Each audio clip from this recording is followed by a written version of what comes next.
You're listening to His Empire of Dirt by Pearlandpine. Chapter 16. Michael Afton almost kills his father. On accident, this time. William buys them all some beer with his fake ID.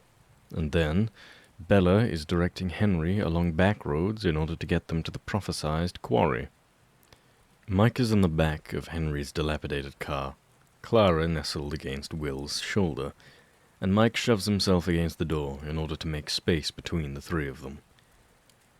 "I cannot believe you don't celebrate your birthday," Clara says for the umpteenth time. Will shrugs, spilling a bit of beer he'd been nursing. "I never found a use for it." "There's no use, it's just fun."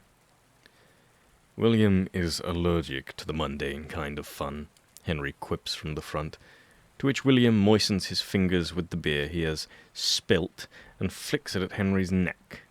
Mike notices William stare at the points of impact while Henry winces, rolls his eyes, and then turns his radio up. It's Elvis, because he evidently has a chokehold on all sounds permeating in the 50s.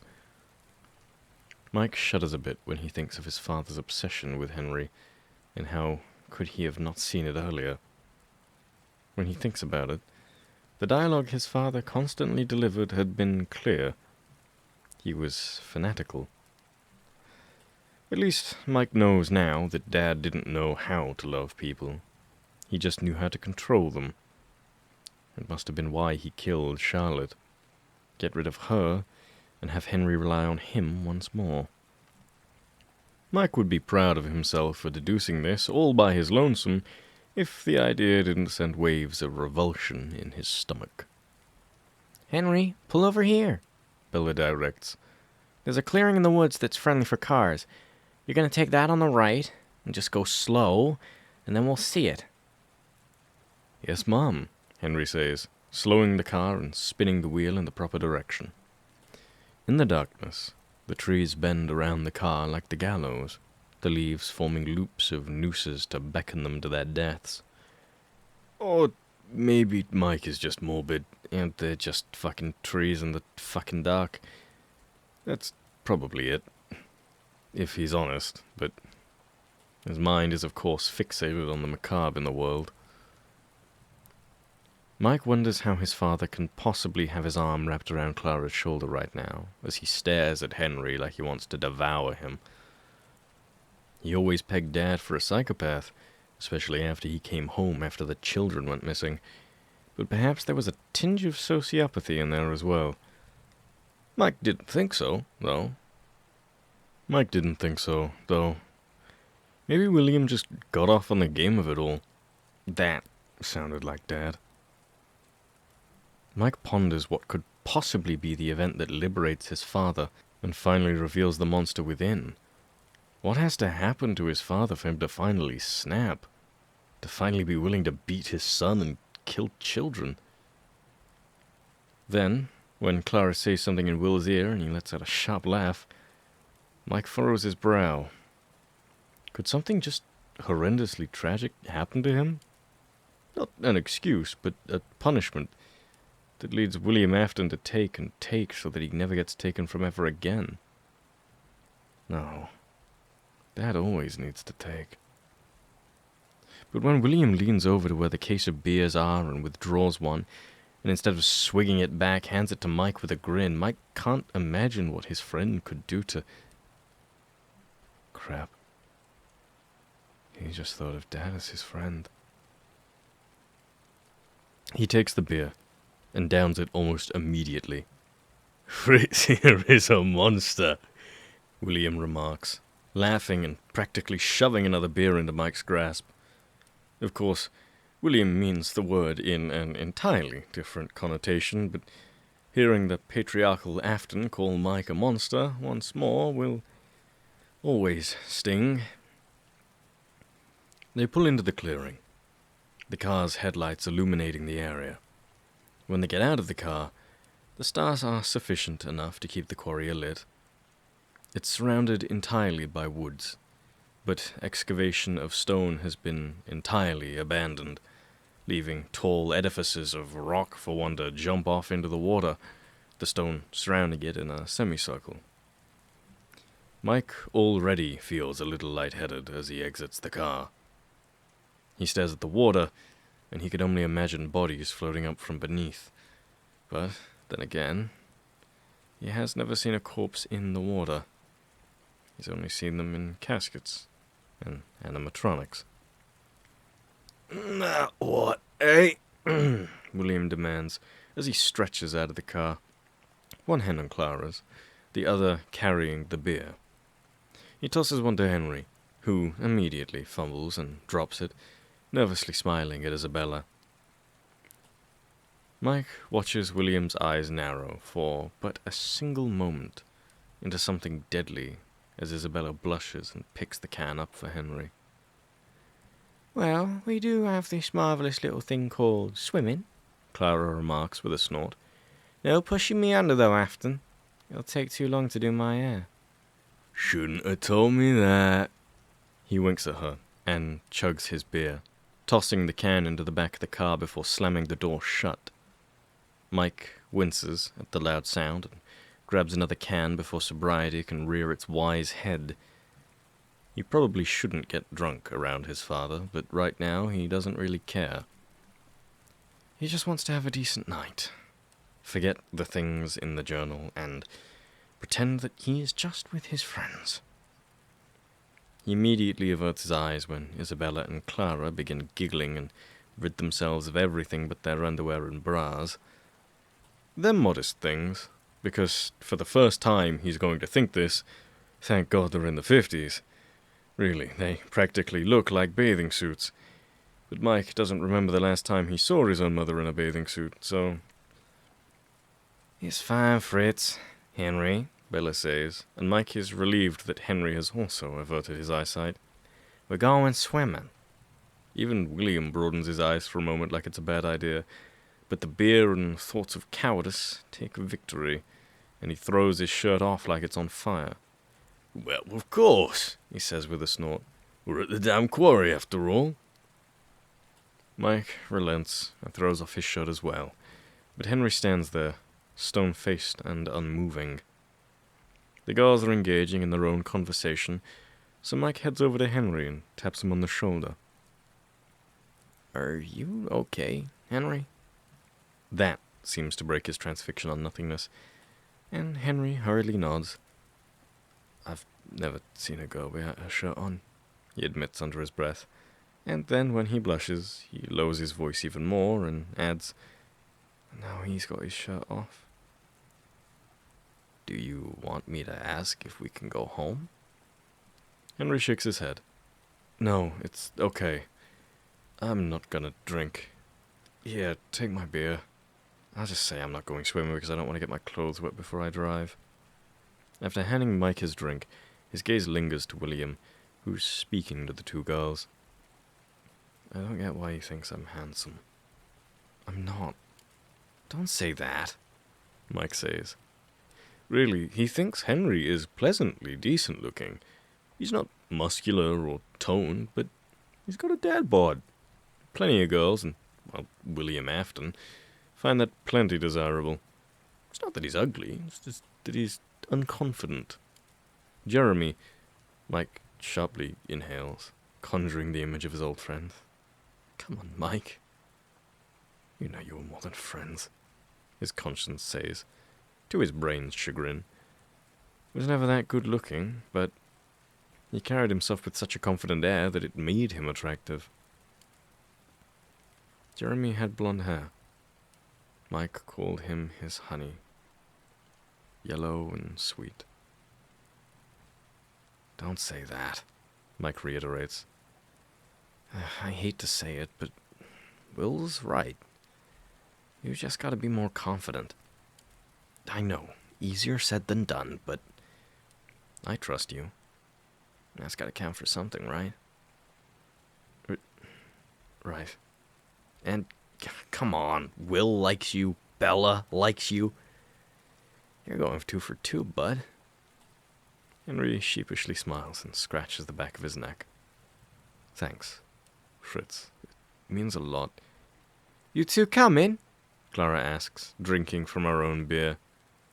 Yeah, Henry says, looking to Mike once more for reassurance. Mike offers him a thumbs up, and the two of them follow the trio before them. Clara and Bella have led the group atop one of the tallest stone structures, the water dozens of feet below them. Mike gulps, but then he chuckles, because he has chugged more than half a dozen beers in less than 5 minutes, and his chest and head are sufficiently warmed. Henry hangs his legs off the edge of the cliff, pebbles tumbling beneath them. Clara giggles and almost trips into the depths below, but Bella holds her steady. You boys coming? Yeah, Mike says, finishing his last drink. He chuckles and turns to Will, who he is positive will be leading the charge into the depths below, but instead, Will is staring wide-eyed before him, his breath wavering. Ladies first, Mike offers.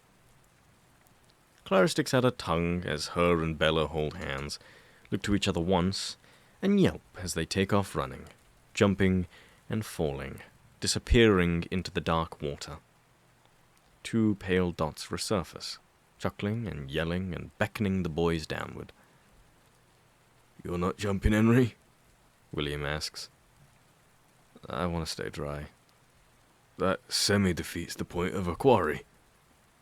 The point of a quarry is to excavate. Oh, you're no fun. Shut up. William rolls his eyes. I've got a comrade in you at least. Hey, Fritz? That you do. Mike almost plunges into the depths, but keeps himself steady by fanning out his arms. Ready when you are. Right. William takes a step forward, and then a step backward, and then he sighs. And if Mike didn't know better, he would think that his father was shaking all over. Right. Off we go then.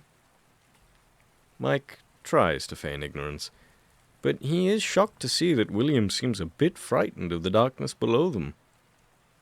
You all right? Peachy.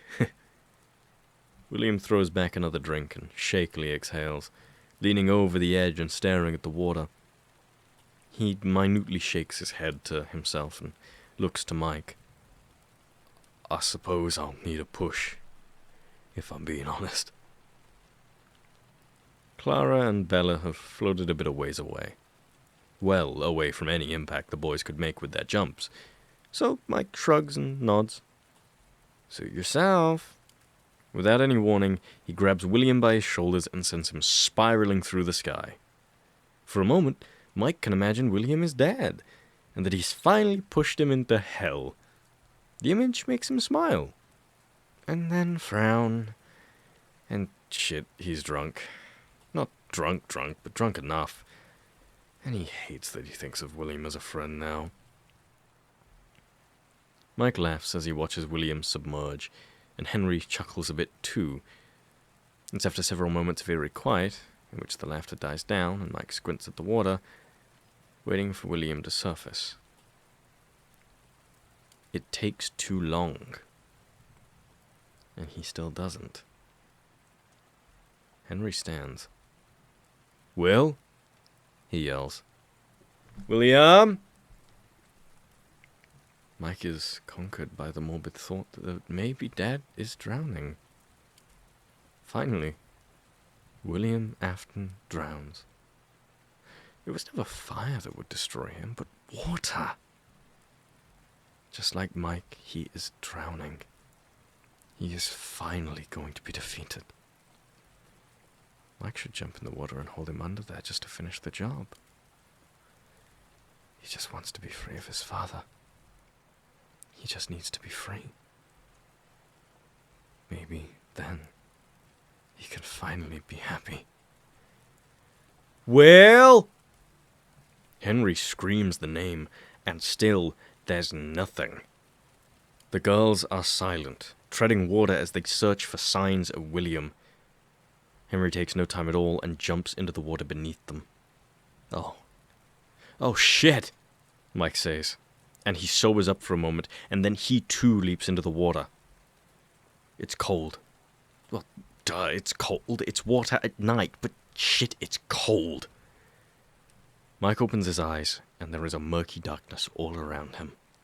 Fish so tiny that they're nearly non-existent dart around his body, and Mike can only tell where up is because of the stars above him. He stares at the blurred specks of white that breach the surface, and for more than a moment, he thinks about just opening his mouth. Just letting himself drown. For real, this time.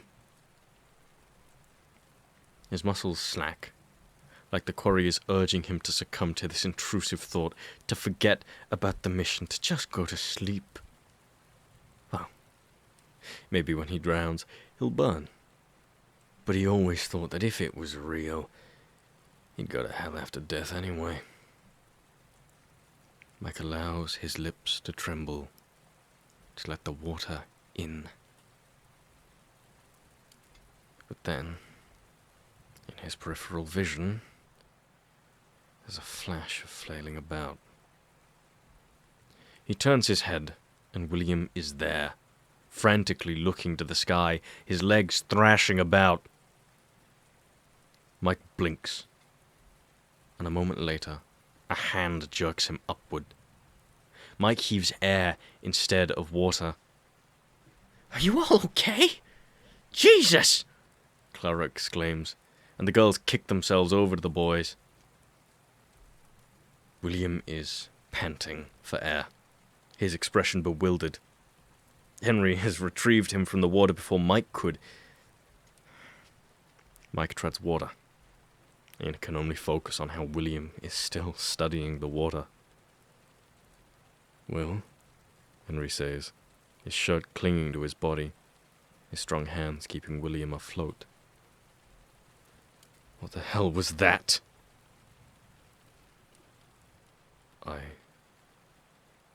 For a moment, William's voice is low. Normal. Nothing like himself. But then a switch goes off in his head, and he tilts his head and rolls his eyes and chuckles. "Just theatrics, Emily. Don't worry about it. Too much to drink too quickly, I suppose." Henry speaks as if no one else is there. "Don't you worry me like that again. All right?" "Yes, sir," William says with a lazy salute. But when Henry prepares to pull away, William places a hand on his wrists and discreetly shakes his head. Henry takes the hint, and with the immediate panic subsided, cautious laughter abounds, until it is entirely insistent and joyful. Mike joins in the merriment, but he has the feeling that someone is watching him. And in his peripheral vision, he sees that it's William, staring at him not with contempt, but with curiosity. The kind of curiosity one has when they examine a black hole. It is deadly, inescapable, but you just can't help but watch. They floated to a shallow end of the quarry. Clara is on William's shoulders and Bella on Henry's. "Ready?" Mike announces, and then he shoots his palm downward, slapping the water. "Wrestle!" "Clara," William says, bending his knees a bit as Clara points at Bella with a competitive fervor in her eyes. "What do we get if we win?" "When we win, maybe I'll kiss you." "Henry, when we win, do me a favor and strangle me if I have to see the both of them kiss." Henry laughs and advances, Bella's legs draped over his shoulders, her back bent forward. The two girls lock arms when the duo nears each other, and after a completely underhanded move from Clara, she pulls at Bella's hair and jerks her backwards, William and his future wife reign victorious. Clara whoops and hollers as Mike declares them the winners, and William lowers Clara, and he looks upon her with such a fond expression that Mike can almost believe that the both of them will have the most perfect marriage in the world when they're older. And Clara grins and kisses him on the cheek. "Oh, That's cheating, he says, and there's a playful warning in the edge of his voice. I don't kiss on the first date, Afton. Oh, I haven't dropped you off yet. So, we will see about that one. Yes? Clara rolls her eyes at him and swats him on the shoulder. It is deeper into the night. With a resounding yawn from 4/5 of the group, William does not join them. It is unanimously decided to turn in for the night. We'll go get our clothes, Bella says, and then she furrows her brow and smacks her forehead. We left the damn beers on top of the rocks. I'll go get 'em, William offers. Fritz, come with me. Mike shrugs as the group abandons the water, Mike and his father turning right while the rest of them head toward the car. They're at the top of the cliff when William hangs his legs over the edge, grabbing one of the last beers and sighing. He offers one to Mike, and when it's clear that he's not budging, Mike joins him, sitting down next to him, his drunkenness making the water seem much farther away than it is. When William shockingly doesn't make any conversation, just staring at the water, Mike frowns. That wasn't theatrics, was it? William lowly chuckles and shakes his head, sipping his drink. I'm afraid it wasn't. Oh, Christ, Fritz, how embarrassing was that? Just worrying, not embarrassing. I saw you under there, you know. What happened? William is quiet for a few moments before sternly looking at Mike. Fritz, you cannot tell a soul. If I find out that you did, I will gut you where you stand.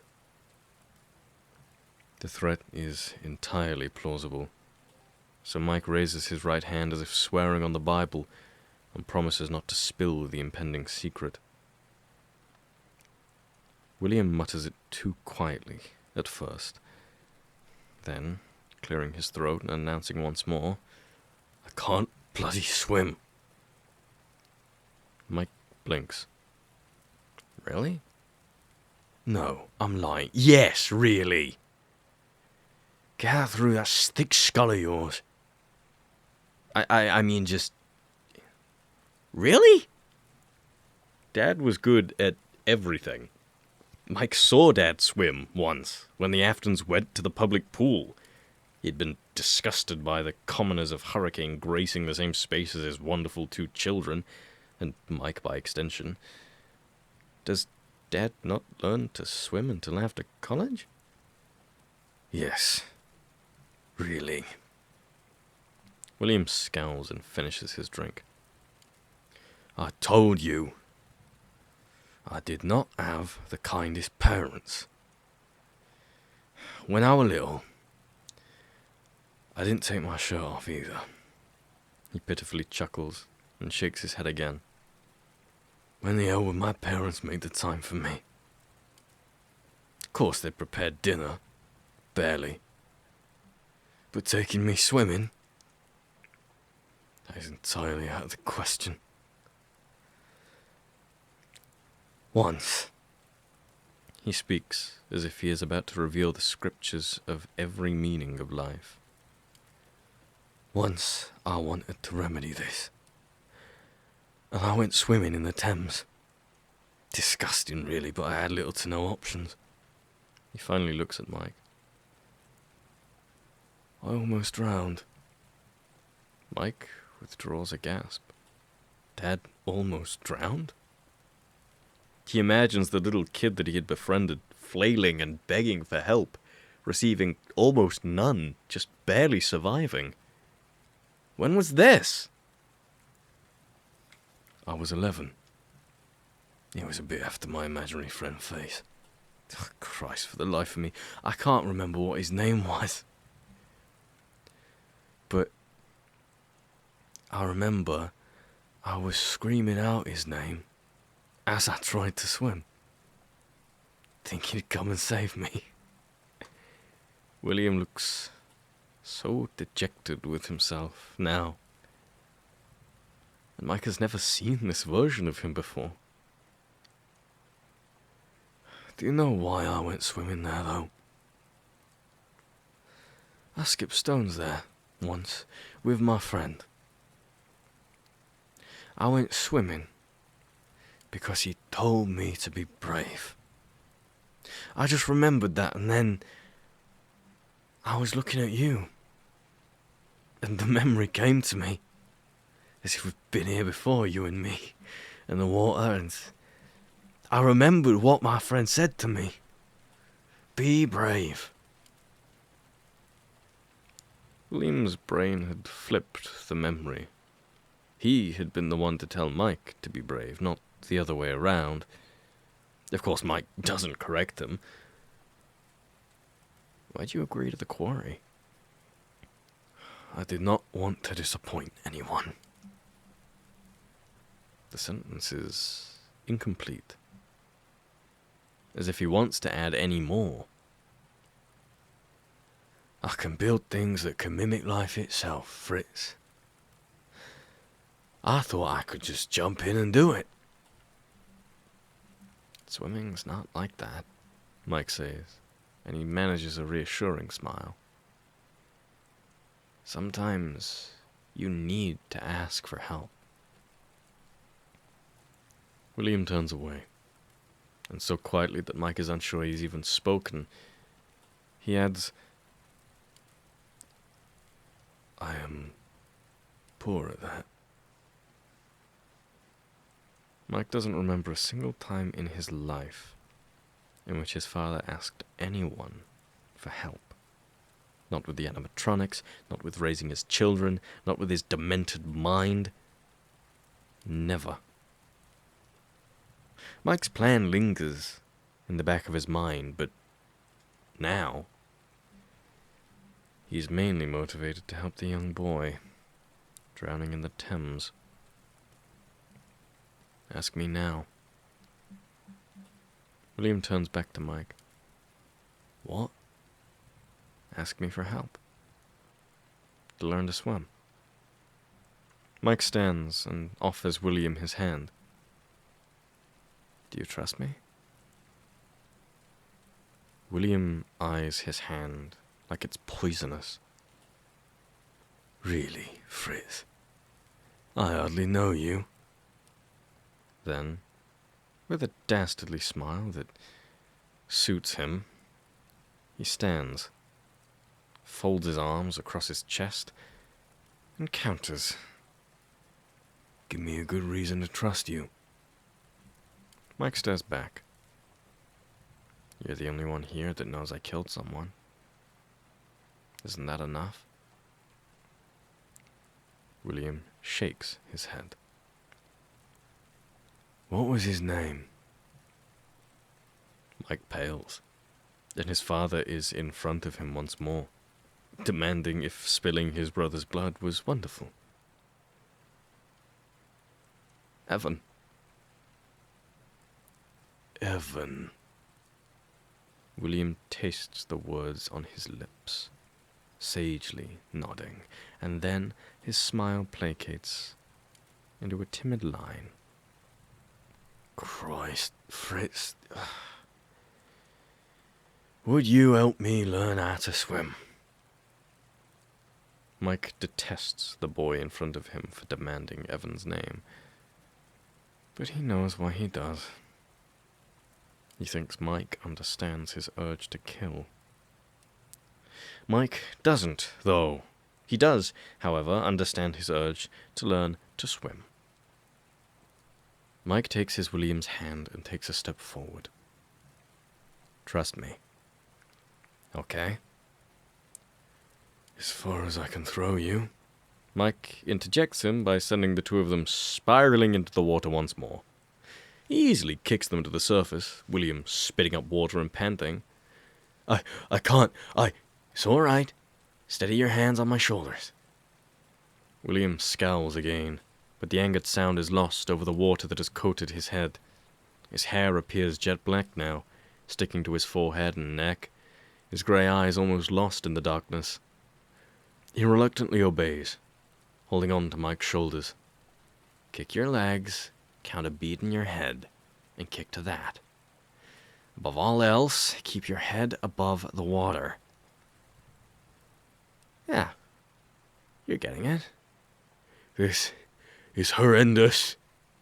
You just need to know how to swim in case you nearly drown one day, Mike attests, and William rolls his eyes but nods anyway. Okay, now, when you swim, you kick upward.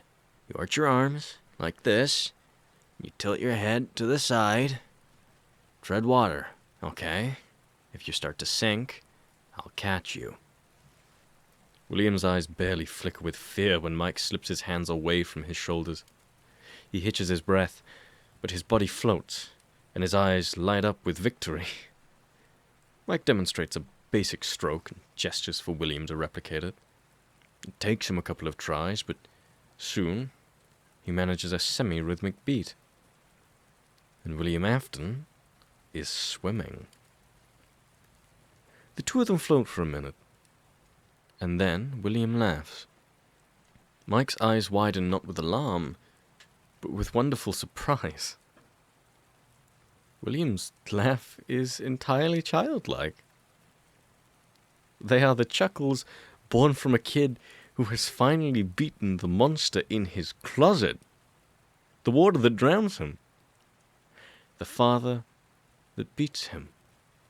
Or perhaps more accurately, they are the sounds of a kid in a candy store coming upon his greatest treasure yet. "I am bloody swimming," he remarks, seemingly to the universe, maybe to his bastard father. He hollers in victory. "Fritz, I'm fucking swimming!" "You're swimming," Mike concurs, and he holds his breath, and then he laughs too.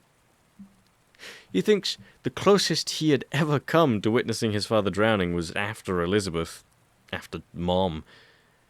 Now, though, the two of them tread water. That friend's demanding they come in when it's warm so they can finally go home. Mike doesn't want to submerge himself and drink in all the water in the quarry until his lungs burst with effort. Instead, he laughs with William, this kid that is once again perfect at everything he does. Because Mike has won again. He really does feel like he's getting somewhere. Especially when William's smile does not devolve into mania. There is only joy.